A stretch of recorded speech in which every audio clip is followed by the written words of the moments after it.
May the words of my mouth and the meditations of all of our hearts be acceptable to you, O Lord, our strength, our rock, and our abundance of grace. Amen.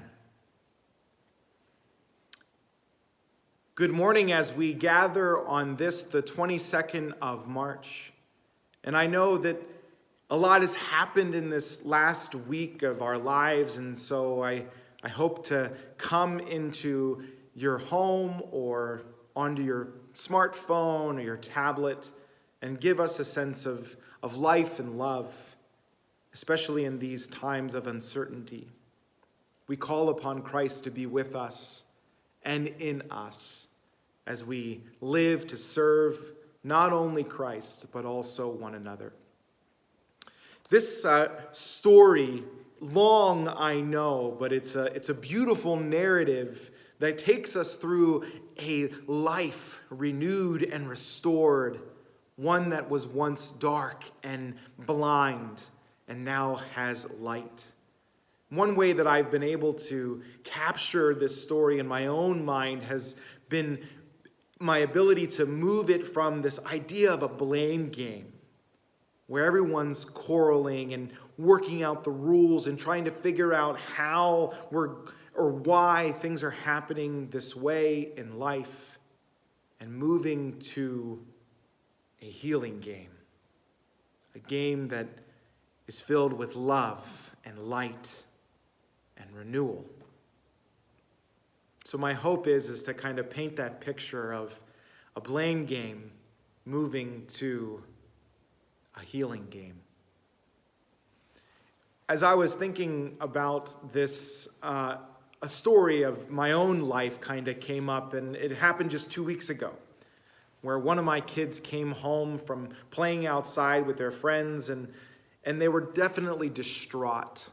They were upset over the situation that took place involving a game, and I think it was flag tag, but there were definitely kids that set up some rules, and there was probably frustration that my team didn't win, and they hid the flag, and it wasn't fair, and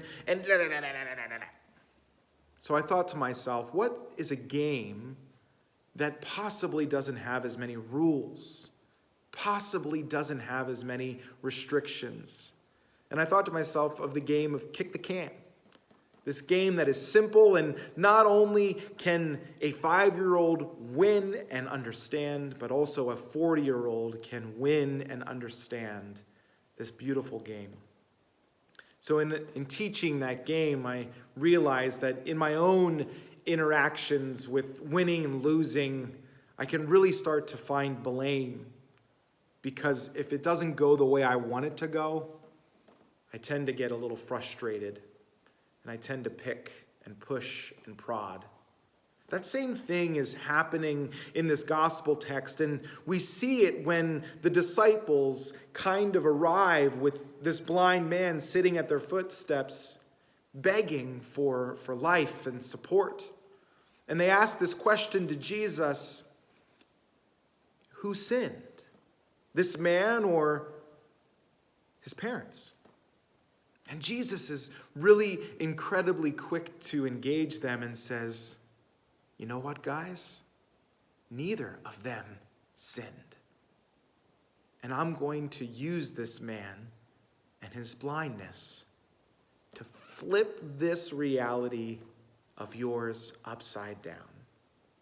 And we too need to have our reality flipped upside down every once in a while to move us away from blame and judgment to healing and light.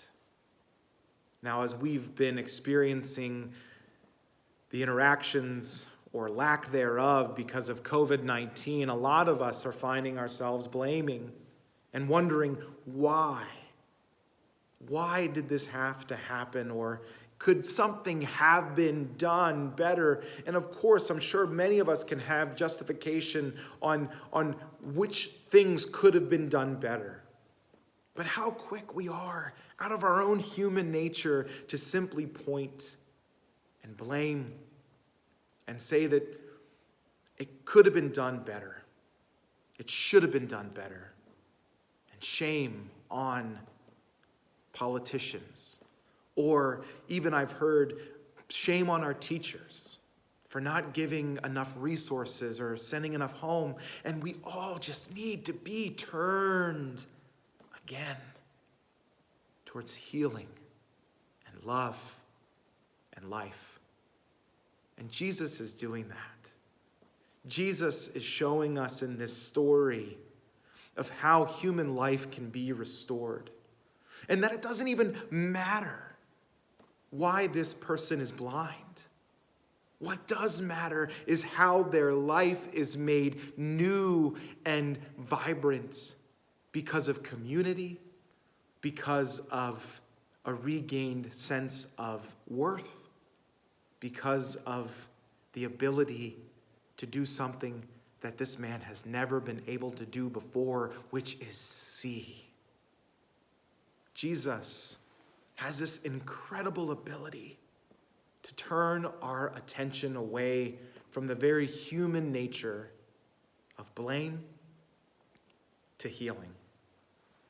How incredible will it be for our church to keep this sense of community and healing a part of us, especially in these times of restriction and distancing? How incredible it is that if we can start to truly name the things that are going on now in our hardship and in our struggle, the things that are providing light and love, even in the midst of great suffering and pain, we will see how Jesus is truly engaging this situation among us and through us. You know, as we instituted a phone chain at St. John's, I was a little bit resistant and wondered, will it really truly have an impact on our congregation to simply call people? What I quickly learned in the people that I've had conversations with over the phone or left a message is this amazing confidence and feeling of the Spirit bringing us together, even though we've been apart. And it's making me feel more accountable to be in relationship with people that have truly been isolated because of this situation.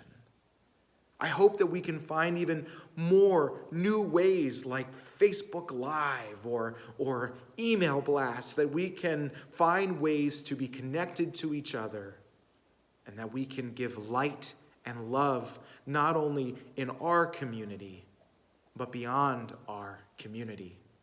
That we can find the people who are truly suffering, the people who are truly in need of light and love, and we can identify them and be the church for them. My brothers and sisters, as we come yet again to another close of Sunday morning worship, I just continue to pray that we can continue to move from our own inward focus to an outward expression of inclusion for all. It's what this gospel story and narrative has meant to me, especially in these troubling and difficult times, that we are better collectively together, and we are stronger when we can bring each person into the community and offer them healing and hope and strength and renewal. Renewal because of Jesus Christ, who gave himself for us to live with us and show us the way and the truth and the life of love and acceptance and beauty. My brothers and sisters, blessings to you now and always, and until we meet again. Amen.